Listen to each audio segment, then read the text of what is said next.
Hello everyone, welcome back to our Devagna channel. అందరూ ఎలా ఉన్నారండి? బాగున్నారా? నేనైతే చాలా బాగున్నాను. మీరందరూ కూడా సంతోషంగా ఉండాలి అని మనస్ఫూర్తిగా కోరుకుంటున్నాను. ఇవాళ వీడియో శుక్రవారం పూజా విధానం ఎలా ఉంటుంది, నేను ఎలా చేసుకుంటాను అనే పూర్తి విషయాలు మీతో షేర్ చేసుకుంటున్నాను. సో మీతో ఒక విషయం అయితే షేర్ చేసుకుంటున్నాను. ఇది కొంచెం సాడే అనమాట. అది నాకు, మీకైతే ఏం కాదు. సో ఇంకా ఈ శుక్రవారం నా పూజ లాస్ట్ అనమాట, అది కూడా మా ఇంట్లో. సో మేమైతే ఇల్లు అయితే ఖాళీ చేస్తున్నాము.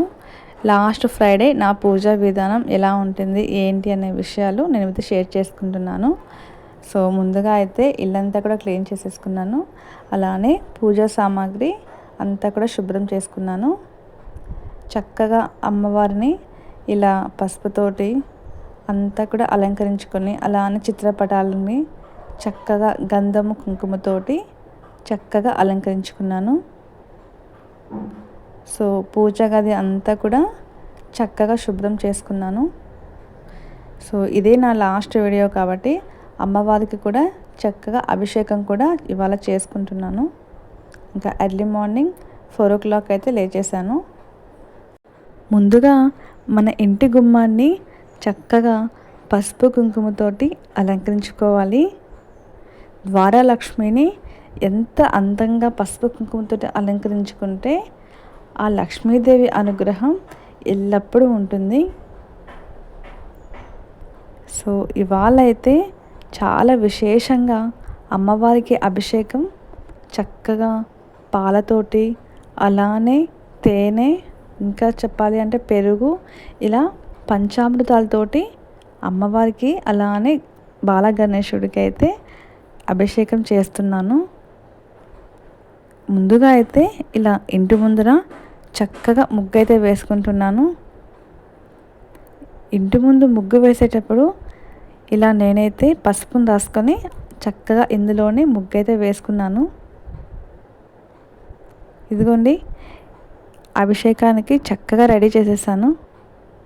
ముందుగా దీపారాధన చేసుకొని అలానే నైవేద్యం చేసుకున్నాను. చక్కగా స్వామివారిని మంచినీటితోటి శుభ్రం చేసుకొని ఆ తర్వాత ఇలా ముందుగా స్వామివారికి నైవేద్యం సమర్పించుకుంటూ ఉన్నాను. ముందుగా పాలనైతే స్వామివారికి సమర్పించుకుంటున్నాను నైవేద్యం రూపంలో.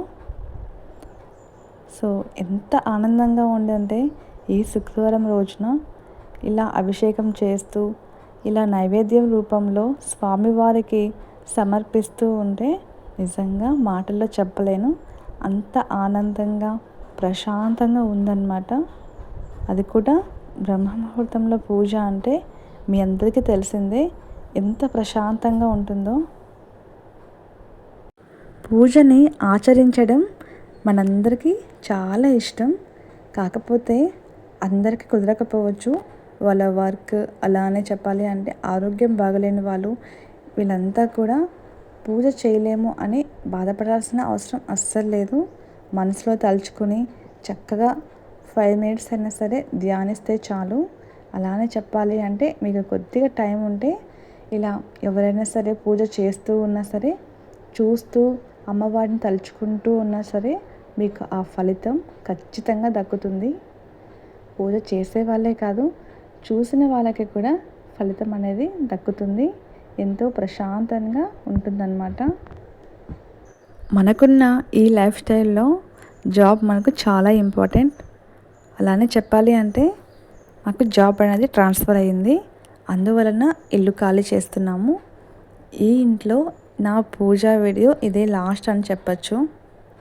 అందువలన అమ్మవారికి చక్కగా ఇవాళైతే పూజ చేసుకుంటూ అలానే బెల్లం పాలతో చేసిన పాయసాన్ని నైవేద్యంగా పెట్టుకుంటూ ఉన్నాను. అమ్మవారికి పాలతో చేసింది ఏదైనా సరే చాలా ఇష్టం. సో బెంగళూరులో నాకు చాలా మెమరీస్ అయితే ఉన్నాయి. పాప పుట్టినప్పటి నుంచి ఒక టెంపుల్ కానివ్వండి, అలానే ఏదైనా సరే మేము ప్లేస్కి వెళ్ళినప్పుడు కూడా అక్కడ చక్కగా టైం స్పెండ్ చేసేవాళ్ళము. ఇలా చాలా మెమరీస్ అయితే ఉన్నాయి ఇక్కడ మాకు.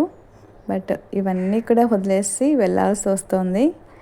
మేము ఇక్కడికి వచ్చి 4 ఇయర్స్ అయితే అవుతుంది. సో మా పాప పుట్టగానే 3rd మంత్కి ఇక్కడికి వచ్చేసాము. అప్పటి నుంచి ఇప్పుడు పాపకు వచ్చేసి 4th ఇయర్ ఎండింగ్లో ఉందన్నమాట. సో ఇంకొక 3 మంత్స్ అయితే పాపకి కూడా 4 ఇయర్స్ అయిపోతుంది. సో మేము బెంగళూరుకి వచ్చి 4 ఇయర్స్ అయితే అవుతుంది. ఈ 4 ఇయర్స్లో మాకు చాలా మెమరీస్ని అక్కడ ఉన్నాయి. సో ఇంకా తప్పదు కదా, జాబ్ అయితే ట్రాన్స్ఫర్ అయిపోయింది, అక్కడికి వెళ్తున్నాము. సో చూద్దాం ఇంకా ఏం జరుగుతుంది ఏంటి అని. నేనైతే ఒక విషయంని క్లారిటీ ఇస్తున్నాను. ఇదే నా లాస్ట్ వీడియో, పూజ వీడియో అయితే ఇక్కడ. అమ్మవారి దైవంలో సో మనకు ఏదైతే సెట్ అవుతుందో అమ్మవారు మనకు అదే ప్రసాదిస్తారు.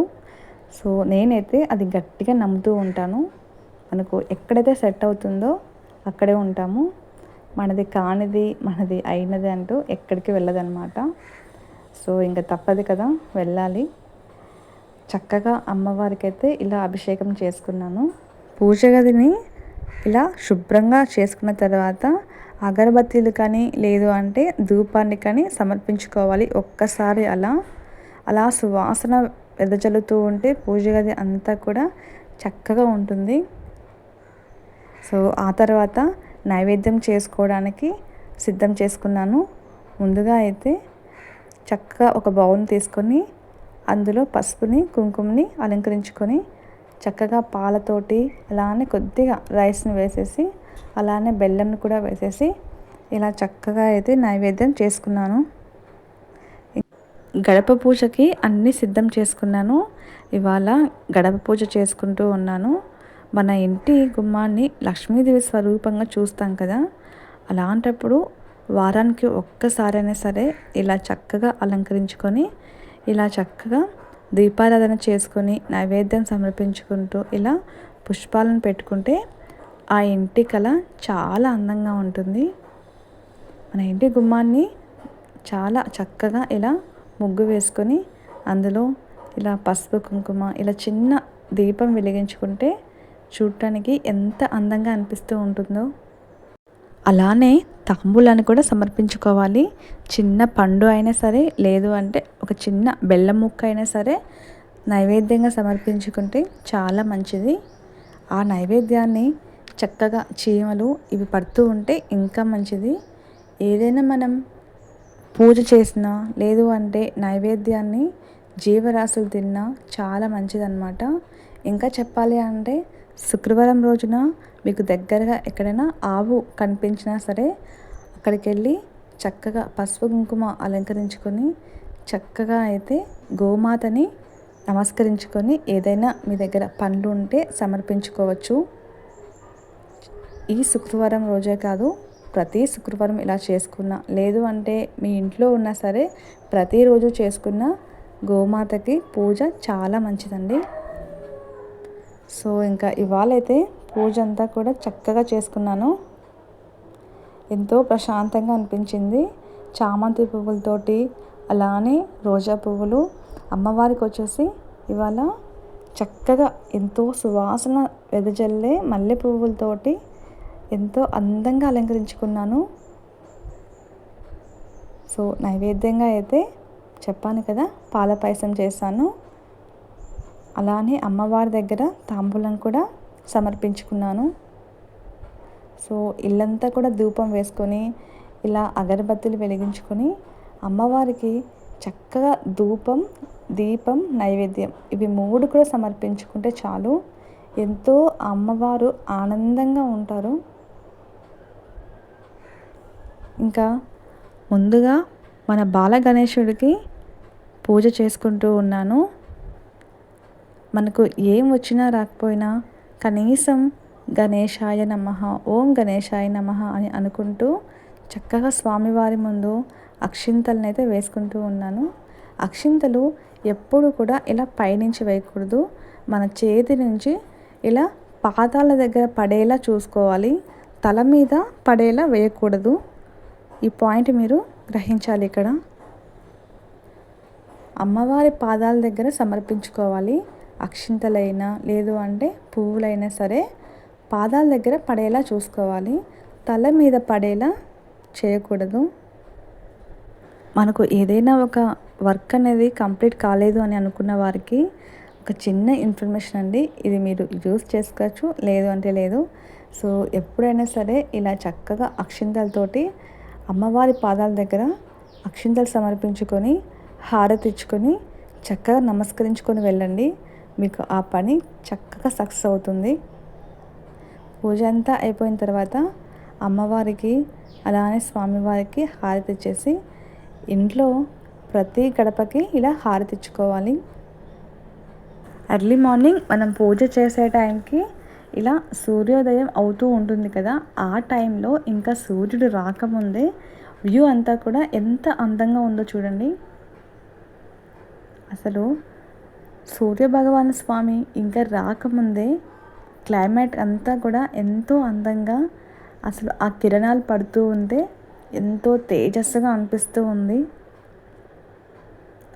మన ఇంటి ముందు దీపాలు వెలుగుతూ ఉంటే సూర్యోదయం అవుతూ ఉంటే నిజంగా ఈ ఫీలింగ్ని నేను మాటల్లో చెప్పలేను.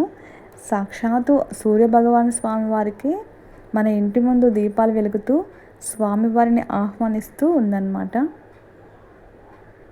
గాలి ఎక్కువగా రావడంతో దీపారాధన ఇలా చేసుకున్నాను. సో ఇంకో విషయం మీతో షేర్ చేయాలనుకుంటున్నాను.